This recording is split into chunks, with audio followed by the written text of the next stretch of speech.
виждате, домашно облечена съм, тъй като с децата сме си вкъщи, защото те са болни. За тях ще правиме коледни бисквити, но аз сега ще ви покажа как да си направите кето кантучини, тъй като това ми е една от любимите рецепти. Да започваме! В една купа си слагаме 200 грама брашно, бадемово, разбира се.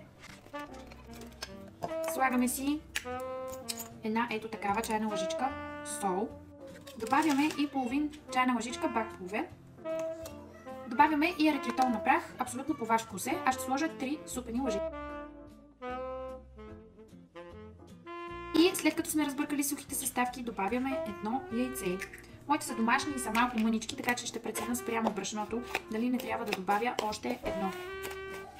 Добавям още едно яйце, тъй като ви казах, че са домашни и са много мънички. И разбъркваме отново. Слагаме си ванилов екстракт. Добавяме и 60 грама ядки. Тук има лешници и бадеми. Може да сложите шамфостък или нещо друго по ваш избор. И добавяме черен шоколад, моята на гранули, около 25-30 грама. И разбъркваме отново.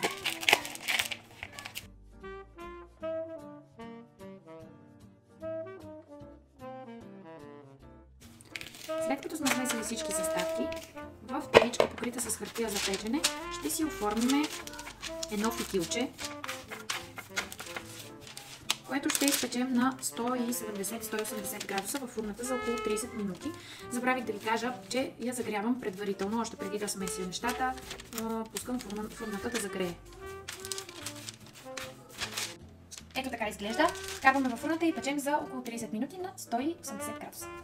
Слагаме рулото в фурната и го оставяме за съвсем малко да се охлади. След като леко се е охладило, го нарязваме ето така на филийки, които нареждаме в тавата, за да ги изпечем още за около 15-20 минути.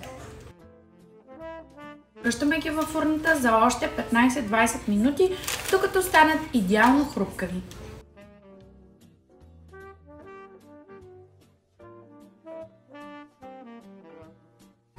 Извадихме ги, сега ги оставяме да се охладят напълно и след това им се наслаждаваме.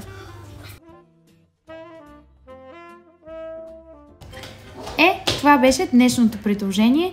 Надявам се да ви е харесало. Пожелавам ви една страхотна вечер и да се наслаждавате на живота. Чао!